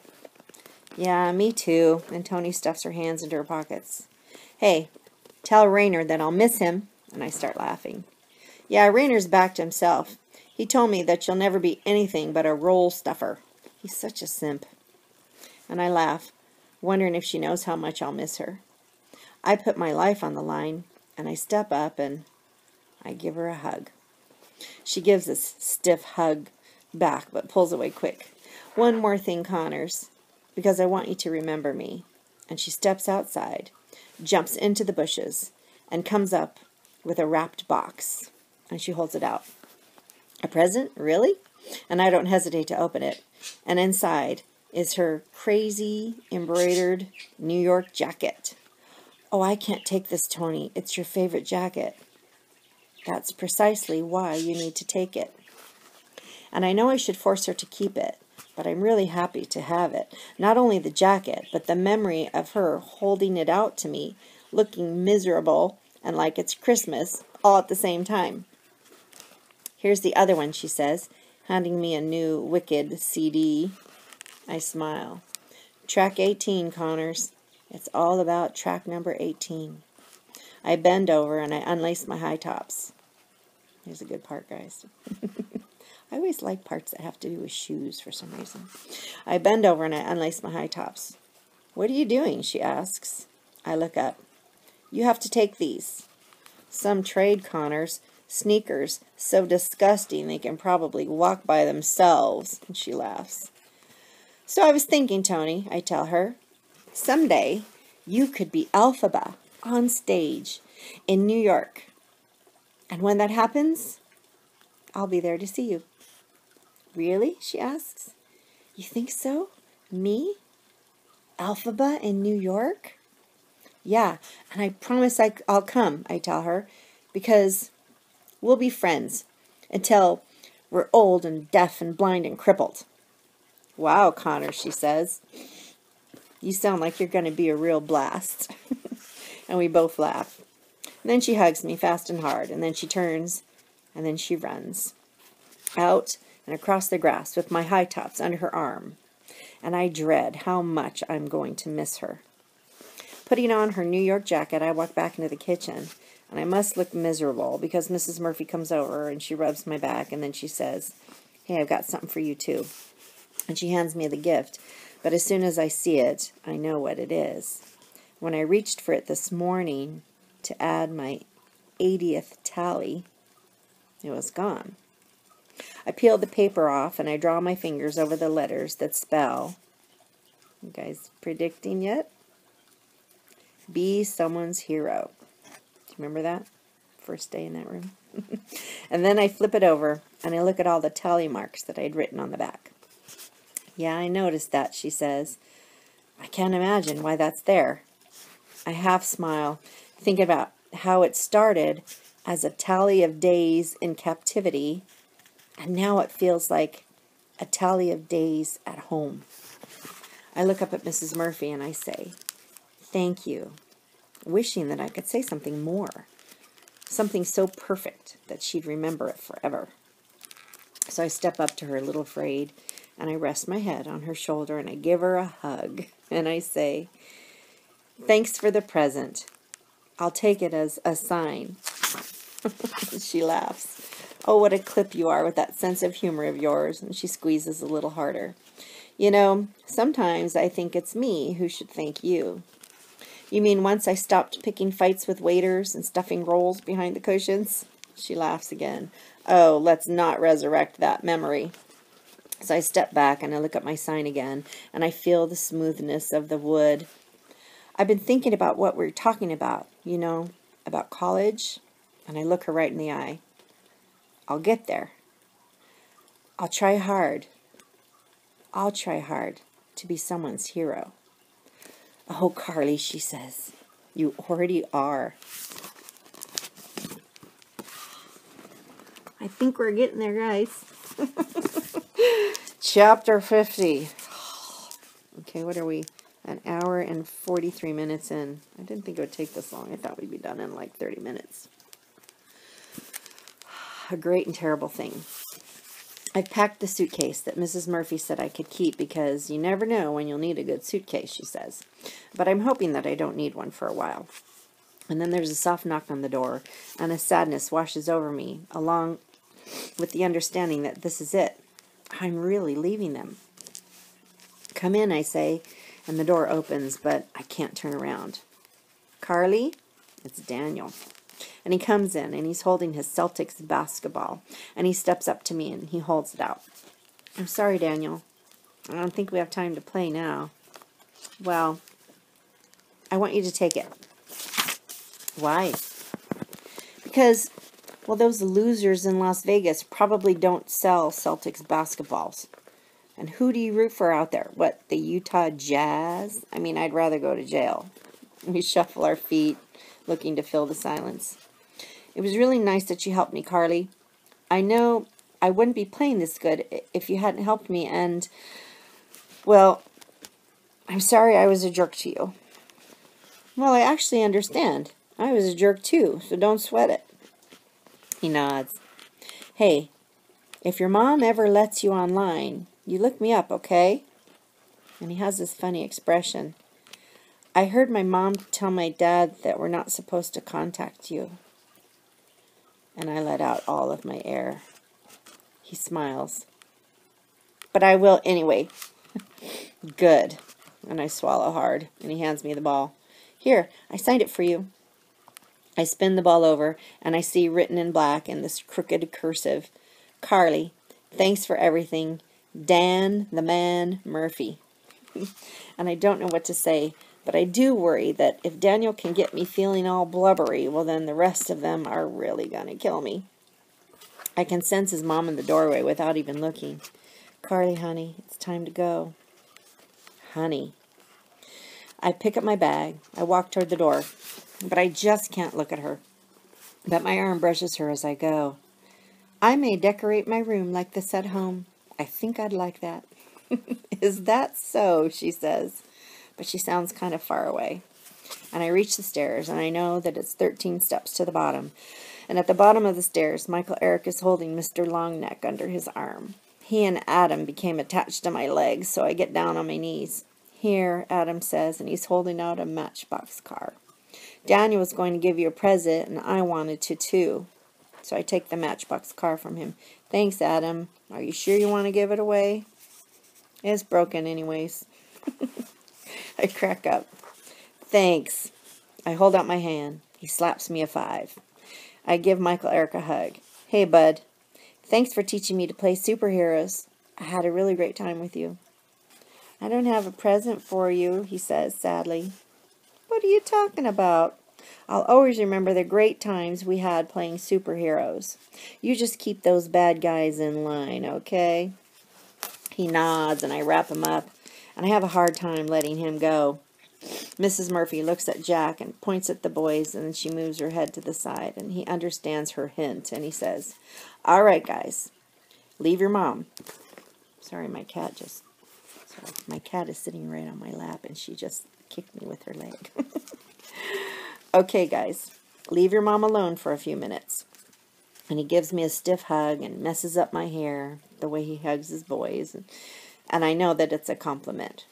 You take care of yourself, Carly. Thanks, I say. And he disappears with the boys. But I can still hear Michael Eric's protests.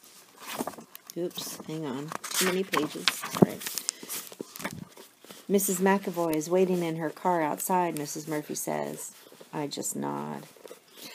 I'm going to miss you, she says.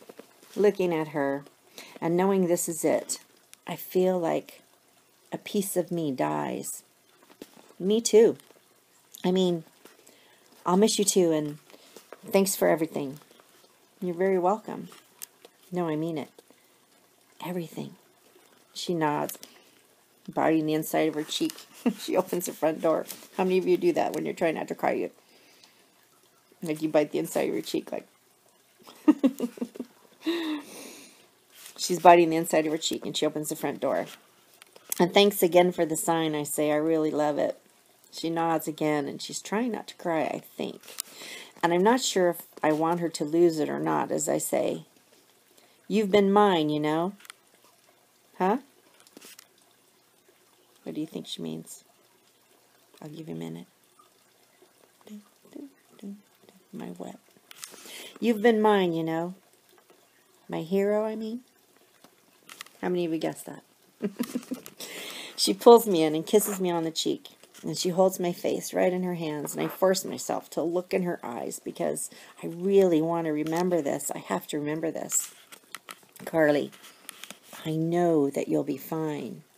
You'll make a good life for yourself. I just know you will. And I'm surprised because I believe her. So I tell myself to turn around. And I order my feet to move. And when I look up again, I'm at the bottom of the stairs. I'm standing on the sidewalk. And I want to run back up to her so much that I don't dare look at her. So I focus on Mrs. McAvoy, waiting in the car at the end of the driveway. And then I think back to when Mrs. Murphy told me that you regret the things you don't do more than the things you do. I'm up the 3 steps in one leap. And I wrap my arms around her without looking at her face, and I rest my head on her shoulder. What do you think she's going to say? I love you, Mrs. Murphy. I can even feel her. She starts shaking, and she starts crying. Oh, Carly, I love you too. Hearing her say it, knowing that she actually means it, well, that makes it hard. I mean, I'll never forget you. Like never, ever. I mean it. And I peel away only because I have to. But she doesn't let go very easily. And I swing around quickly, and then I jump down the steps, and I reach the driveway, and I'm heading toward the car. And then a yell comes from far behind me. Carly, you have to stay. You just have to. Michael Eric comes running around the side of the house and down the driveway towards me, his Thomas the Tank Engine cape twisting behind him. And he's waving a piece of paper. I made you a present. And then he hands me the paper, and I flip it over, and it says CRLY in red crayon across the top, and a drawing of what I think is supposed to be me as Super High Tops Girl. Do you remember her superhero? It was Super High Tops Girl when they played superheroes. Hey, you did a great job writing my name. And I wrap my arms around him. It's awesome, Michael Eric. I'll keep this forever. Come here, buddy, his dad calls. Michael Eric gives my leg a kiss, and then he hops, and then he runs up the hill to the garage where his father scoops him up. Adam and Daniel come around the corner, and they join their dad. And Daniel kind of half waves, and I wave back, but I turn away because my eyes begin to water. I'm going to show you guys this last page before we finish it. Guess where we are? But you kind of knew that by the way the story's going. And then I stop. And I know I need to go as I stand facing Mrs. McAvoy's car. And I want to be able to leave on my own, though, before she calls me. But still, I turn back to look at Mrs. Murphy just one more time. And I just, well, it's like I can't breathe. And I don't want to move or say anything right now. I just want a picture. I just want to take that picture with me. And I know that even a long time from now, I'm going to remember her standing in front of a bright white door with a happy shirt and teary red blotchy cheeks. And I'll remember how the breeze moved her hair back and forth across her forehead. And I'll remember how she shook her head the tiniest bit. But most of all, I'm going to remember how she loved me. And I turn away, knowing that I might never get to see Julie Murphy ever again. But I will know her for the rest of my life.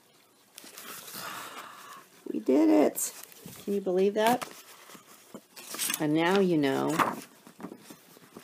in the book here, so can you see that? It says, like over and over, that's all the insides of the book. It says, I want to go, I want to go, I want to go, I want to go. And then right here, just peel back, I want to stay. You see that part there? So it's kind of a learning curve for her. And I love that last line, don't you? Let's read it again. I want you to think about what that means.